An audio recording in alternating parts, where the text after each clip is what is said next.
Hello everyone, welcome to Dr. Rajkumar Academy. Welcome to the session on 7/11/2022. So now let us quickly get into the articles. See guys, every day I'm just helping you people to analyze what is important in the newspaper.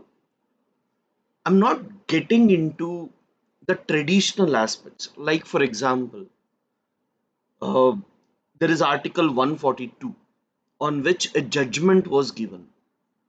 Now, if I open Article 142, read that, until that becomes a polity class for you completely.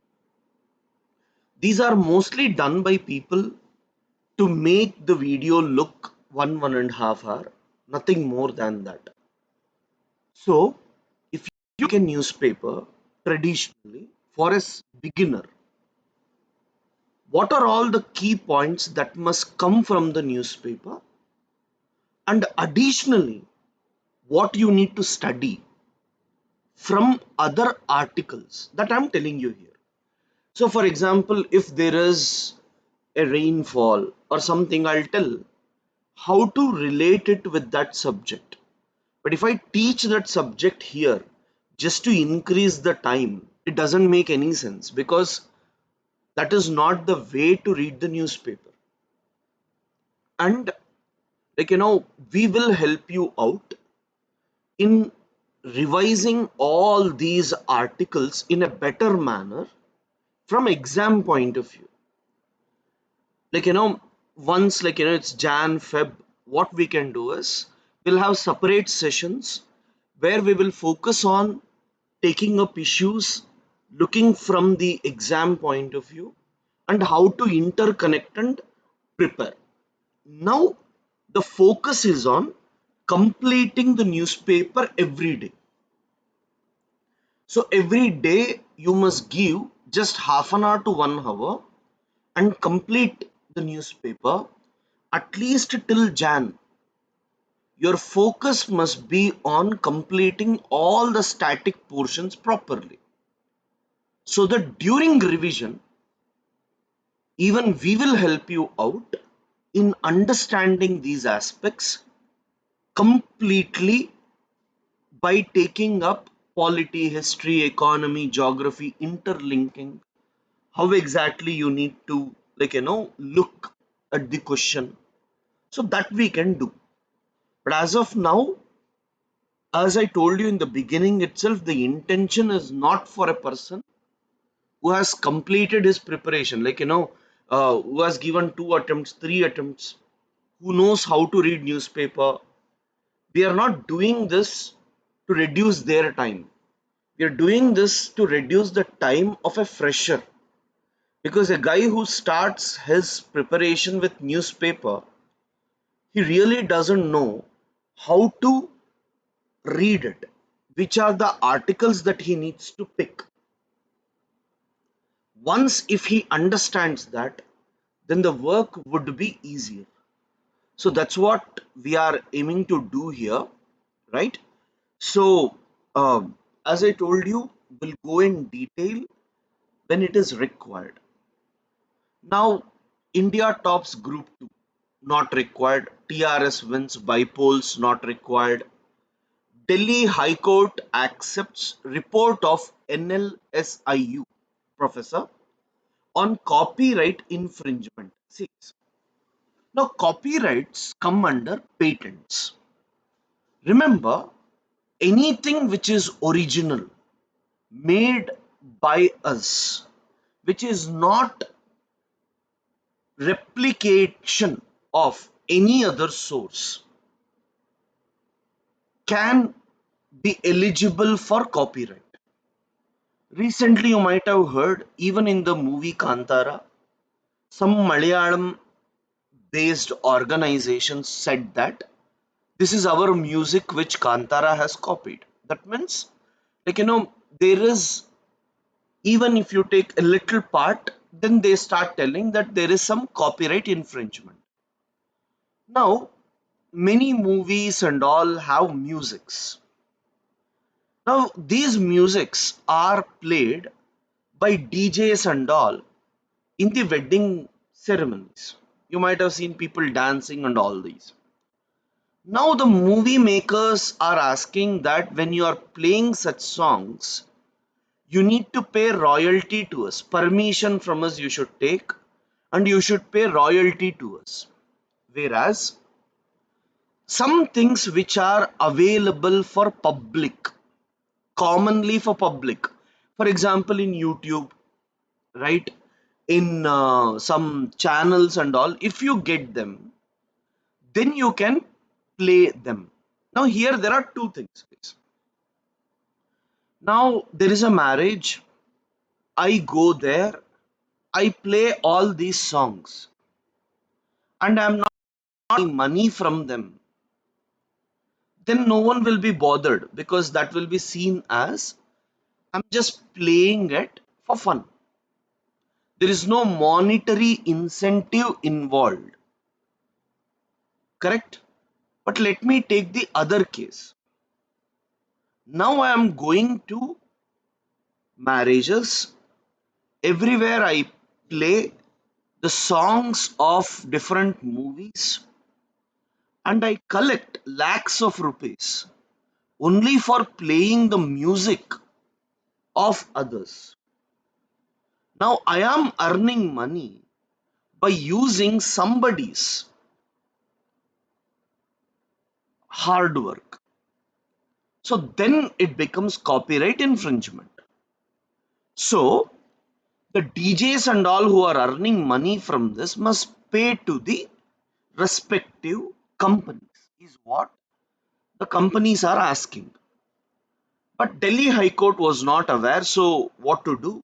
It gave this to NLS professor, and the professor has told that religious ceremonies, weddings, they are given exemption. They can go ahead and do.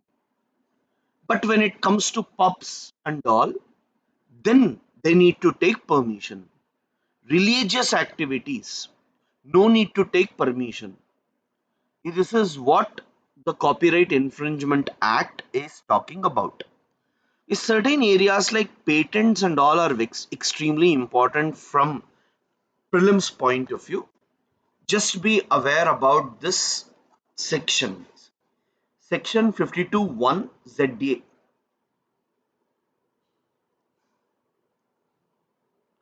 Now, BBMP plans foreign trips for heads of schools and colleges if results are 100%. So it's good. You see, we need to give some incentive to change the attitude of the government teachers as well. And that's very, very important, guys. So when you look at governance anywhere, like, even in private companies, if you want to get results, you need to provide incentives to make the work interesting for them. For example, let us say one school got 100% result, and their teachers and principal, everyone is sent to a foreign trip. This is seen by other faculties. They feel, yes, we also need to work and go like this. That shows their efficiency, that improves their efficiency. Government officials, over a period of time, it's not that they don't want to, maybe because of the practice or so, they feel it's not required. Whether someone clears or don't clear, whether the results are there or not there, I'm going to get my salary. Why should I work? That attitude will be there. And in some cases, the attitude will be like, if you punish them, then whom will you punish? A teacher might have taught well, but in his subject, they would have got less. So you can't go for either punishment or strict endorsement. But in ethics, we have something called as attitude change. So when you are going for change in attitude of the people, you need to provide incentives or you need to go for punishments. Incentives work better than punishment.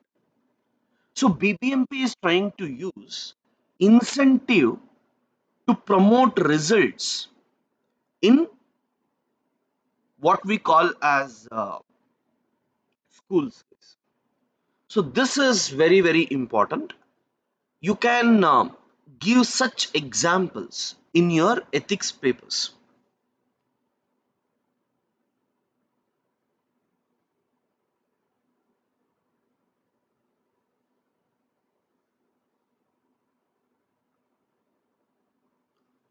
An electoral pivot that restores Brazil's democracy.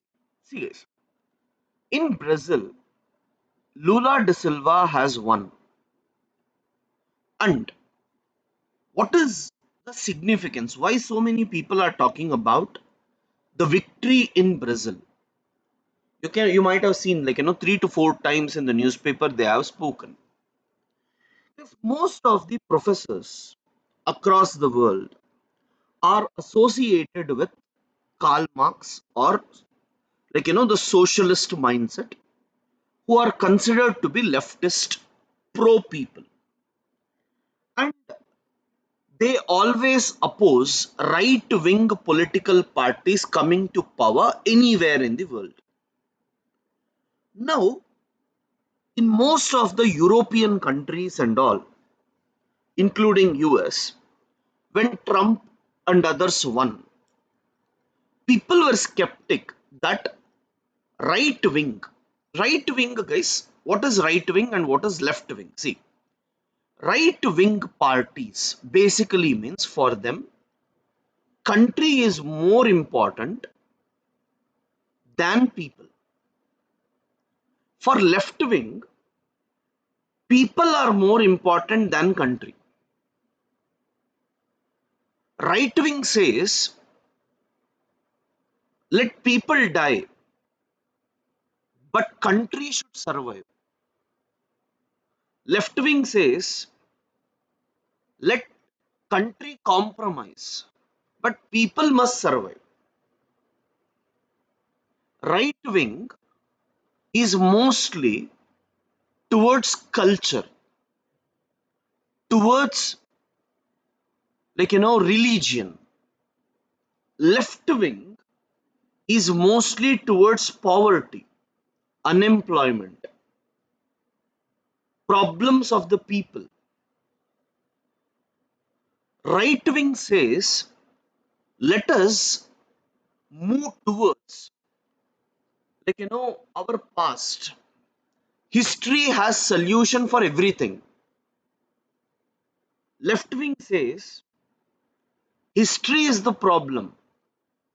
Let's break the history and move forward. So right wing is backward looking, left wing is forward looking. In simple words to say, you might have heard Arya Samaj, which says go back to Vedas, right? That means what? Going backwards. Whereas Rajaram Mohan Rai Brahma Samaj used to say, remove sati system, move forward. So one side you're talking about backward, another side you're talking about forward. Backward, if someone is planning to go, they are right wing. Forward, if someone is going to plan, it is left wing. Clear? So this is the basic difference. Whenever in the world there is an economic problem, there is a crisis, growth is not happening, right? Economy is collapsing. Right wing political parties mostly come to power. And what right wing people do? They will support business people, they will support investments, they will support business as much as possible, that the country's economy will start performing well. And then left wing comes to power. What left wing does? Left wing will tell, I will give you free. Right wing earns money, left wing distributes money. Right wing is more focused on bringing as much money to the government as possible. Left wing is more about spending as much money as possible. For example, in Andhra Pradesh, you have two political parties. One is Chandrababu Naidu, TDP. Another one is Jagan Mohan Reddy. Now, when you look at TDP, the focus was more on bringing investments and improving economic development of the state of Andhra Pradesh. Now, when Jagan Mohan Reddy has come, his focus is mostly on distributing the money. Even if you want, you take loan and distribute the money. So, do you get the fundamental difference here? Now, most of the left wing people, they support these free distributions, and they want that type of governments to come. And for the first time, like Lula de Silva has come back after a term, which means that these people are very, very happy.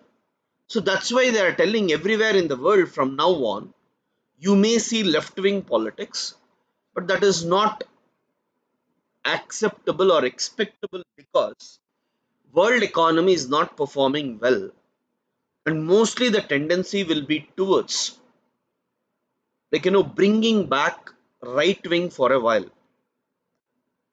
But we need to see, what is going to happen.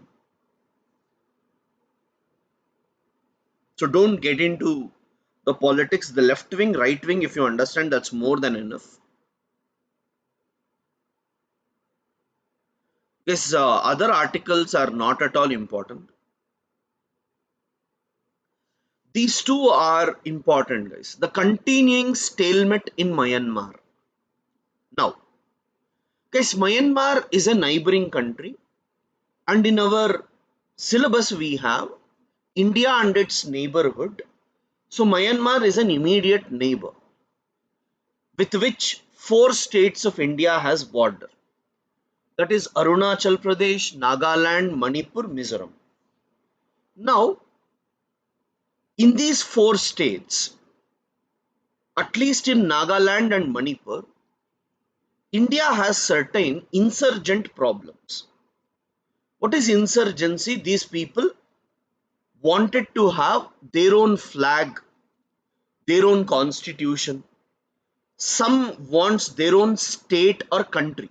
So these problems exist in Nagaland and Manipur.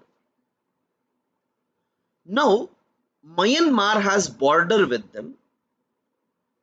So if India has bad relations with Myanmar, then these insurgency groups will go to Myanmar, take support from Myanmar, and act against India. So that will be a problem for us. So normally, India is very much conscious about what is happening in Myanmar. Now let me tell what is Myanmar's issue.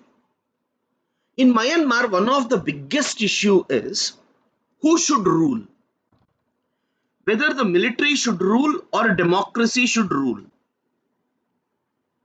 The international community has pressurized Myanmar over a period of time. They all have told, please, you give democracy a chance. People want democracy and all. And because of measures taken by political parties, people in Myanmar also want democracy to come. So when everyone were demanding democracy, military told, fine, I will give power to democracy, and military established something called as Tatmadaw, like Tatmadaw, Tatmadaw, which is like represented by military, and they don't want democratic leaders to come to power. Now elections happened in 2020. In that elections, democratic political parties came to power. This was not liked by military. So what military did? Military removed the democracy and put all the leaders in jail, including the famous leader Aung San Suu Kyi. When everyone were put in jail, now again there is talks about bringing back democracy. Every country in the world is conscious in dealing with Myanmar. India talks to military, India talks to democracy. China talks to military, China talks to democracy. Everyone is conscious with respect to Myanmar because they don't want to lose their friendship with Myanmar. For India, Myanmar is important because of Northeast insurgency, and also we want to connect our Northeast India with Myanmar, Thailand, and other countries so that business can improve between them, development can happen in Northeast India. At the same time, in India, if you take, right, we are more worried about connectivity with Northeast India through Myanmar. So we are also going for dams, we are also going for road, railway lines in Myanmar. China is planning for China Myanmar economic corridor. Similar to China Pakistan economic corridor, China plans for China Myanmar economic corridor where China wants to put road and railway line in Myanmar. So they want support of both people and also of military. So every country in the world is like, at least China and India, who are very important powers here, they are having different issues in this region. So guys, from this, what is important for us is democracy or military, India must be conscious in dealing with Myanmar. Nothing much. Fine. So now, madrasas face an existential crisis. This Indian politics and Indian talks are always misleading. That's why being IAS officers, preparing for IAS officers, the way you look at issues must be always different. You should not be driven away by politics. Understanding issues from a neutral point of view is important. Now, let me tell you what is happening.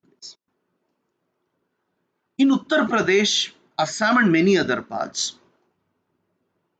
madrasas, which are religious bodies, normally take people, children, they provide them school, they provide them food, they also provide them shelter.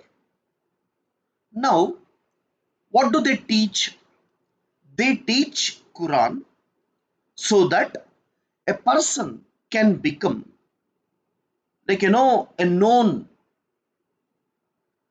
Islamic scholar, and he can work in the mosque and all. So madrasas are mostly meant for that.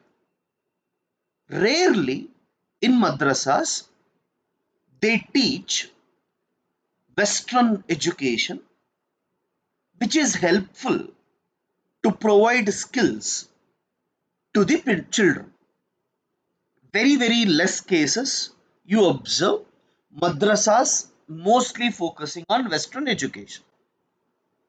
Now, what is the goal of a madrasa? In future, if there are mosques, you need people to promote your religion. So you need those people. So they are providing for that.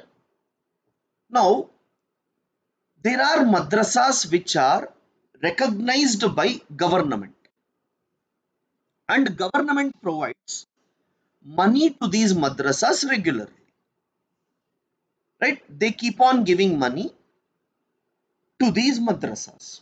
So well and good. Now, there are so many madrasas which are not having permission from the government. But these local leaders for politics and all, what they do, they started giving money, diverting money to all the madrasas, irrespective of whether it is recognized or not recognized.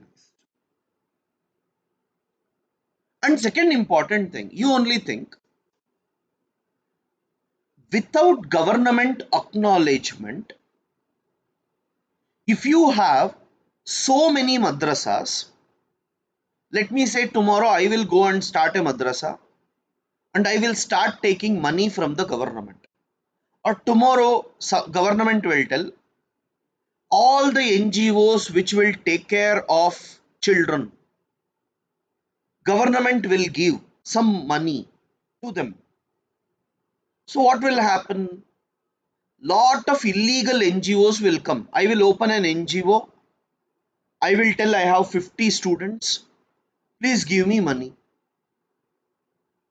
Most of the people will come with new names and they will tell we have students. And some people, what they do, they will have 50 students, but the same 50 student names will be there in 10 NGOs, and they take money in the name of all those 10 NGOs. Are you understanding the point? Misuse will be more. So what government of Uttar Pradesh is telling, see, there may be political reasons, but what government of Uttar Pradesh is telling, let us do a survey. Let us make a list of all the legal madrasas that are there, and we will provide all these legal madrasas facilities. Like, we will give you money, we will give you infrastructure, we will give you faculties if you want, we will pay for them, so that madrasas will be having all the required infrastructure. But people are opposed to it because now I'll tell the other side of the story. People are opposed to this because people say UP government is headed by BJP. BJP doesn't like Muslims. So BJP's main intention is to control all these madrasas by bringing them under government. So when you bring them under government, government can see what is taught in the madrasa, whether they should teach Islam or whether they should teach science. So BJP's aim is to break the religious things of Muslims. That's why, to control them indirectly, BJP is doing this. Like, these are all the statements given by both sides.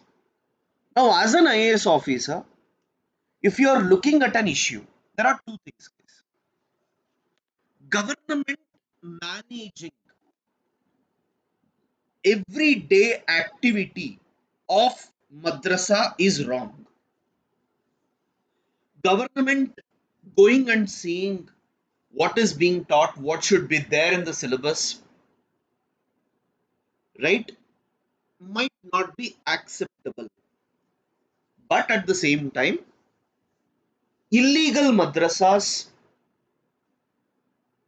which are mushrooming up continuously and which is harming the society at large by creating fundamentalism is also not acceptable. So, as a bureaucrat, your thinking must be to control any illegal activity which is dangerous. At the same time, ensuring that government does not misuse its power while dealing with these for political reasons. So, both arguments, when you give, you will get more marks.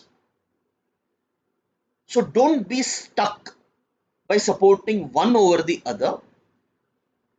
So, whatever state is trying to do is not 100% wrong. There will be certain positives and there will be certain negatives which we need to look into it.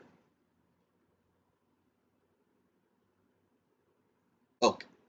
So guys, the next issue is about pension scheme. See guys, in 2004, Vajpayee government, 2003-4, Vajpayee government told that we are removing pension scheme. And what Vajpayee government at that time did, see guys, so let me say I am retiring today and I am getting 50,000 rupees as my salary. So at that time, old pension scheme was I want to go for, like 50% as my pension. So let me say I was drawing a salary of 50,000 rupees. I used to get 25,000 rupees as pension at that time. Vajpayee government and all said this is creating lot of problem for the exchequer, that is finances of the country. We can't pay you so much money, so we will go for a new pension scheme. In the new pension scheme, the government told that half of the money we will put, half of the money you put, both of us will contribute. So once you retire, you will get some money. Now, if you see a person who will retire with a salary of 30,000, earlier has to get 15,000. Now he is getting 2,500. A person who used to get 40,000, earlier used to get 20,000. Now he is getting 3-4,000 as pension. Now this was done in 2003-4 and everyone followed it. No one changed it. But now 2022, after 18 years almost, all these people are retiring, guys. Because in army and all, they serve and then they retire. All of them are retiring now. So when they are retiring now they are getting less money. And now they are demanding that we want old pension scheme. We don't want new pension scheme. Please change the pension scheme. So this is where now comes the politics. BJP is considered to be right wing. Normally, what BJP does, it cuts public expenditure as much as possible and support private businesses, but ultimately ensures economy will grow. Whereas after 2003, the Congress government which came went for many policies like Narega, and other schemes to ensure that people get money. So there is always this balancing. Now, when there are some people asking for old pension scheme, Congress and other political parties are telling, if we come back to power, we will give you old pension scheme. This old pension scheme is not as easy as we see, because the number of people who will retire and half of the salaries, if you are giving, let us say a government teacher today will retire with 1 to 1.5 lakh salary because of sixth pay and seventh pay commission. At that time, salaries were very low, and giving half of the salary means 70 to 75,000, right?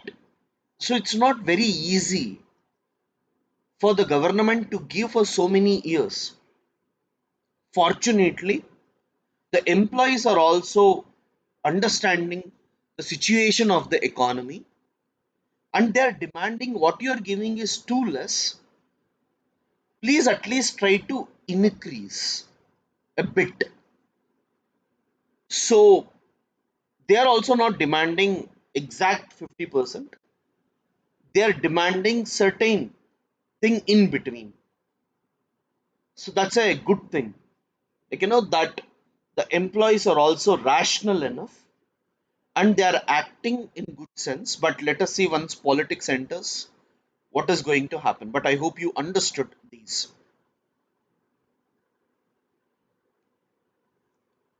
Online gaming, fraud, all these are not required, guys. Yeah.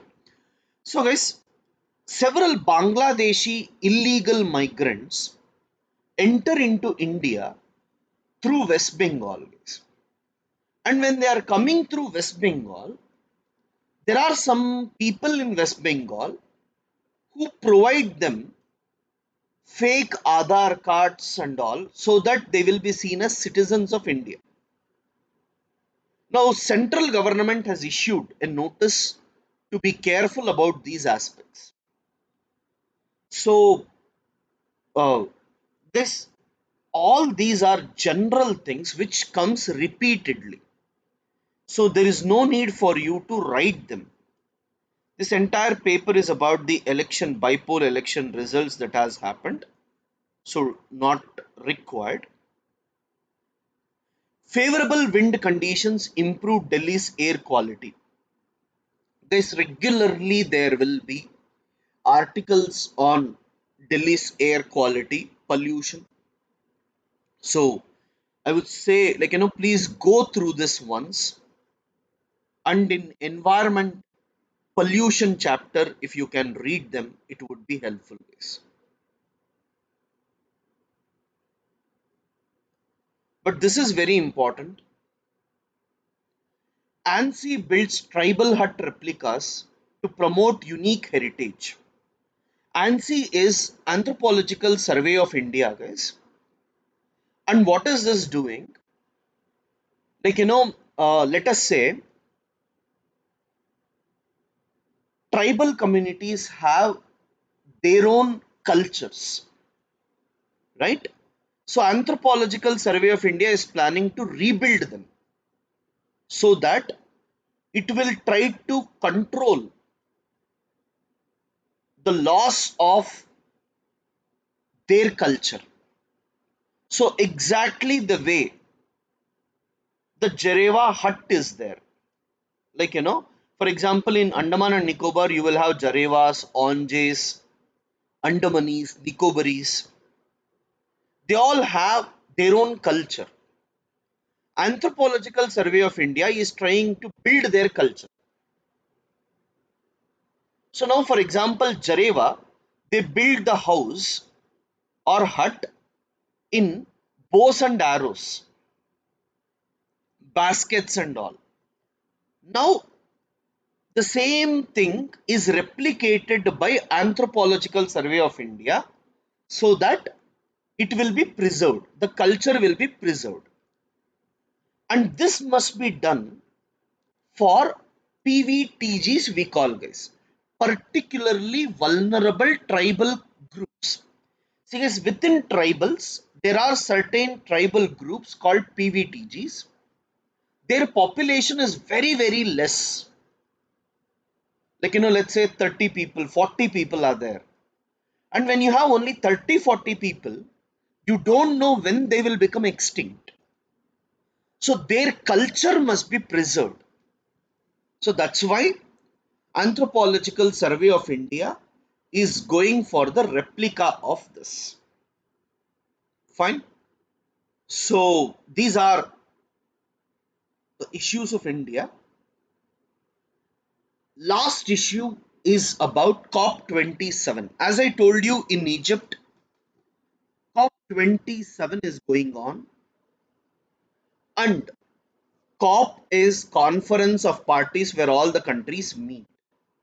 See guys, right from the beginning, when the debate on climate change started, all the developing countries told that this is done by developed countries.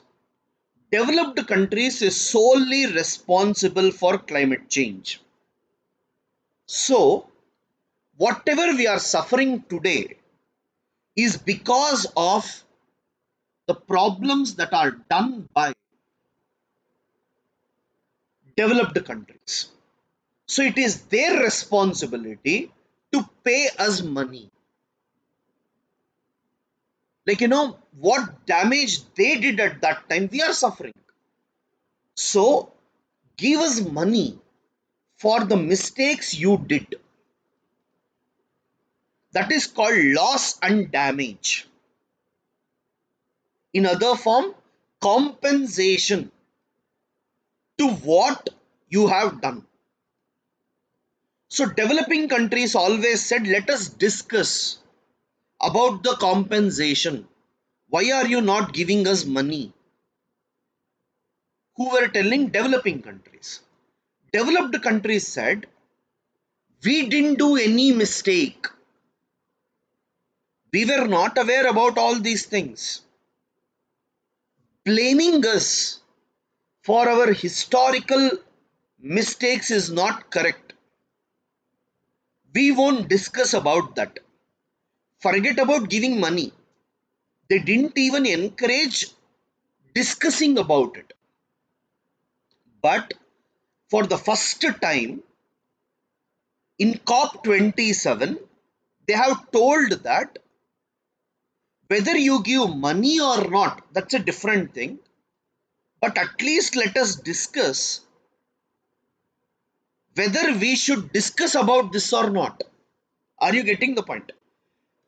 Now, we are all sitting for a meeting. In the meeting, there will be an agenda, what we should discuss. Things which are not on agenda will not be discussed.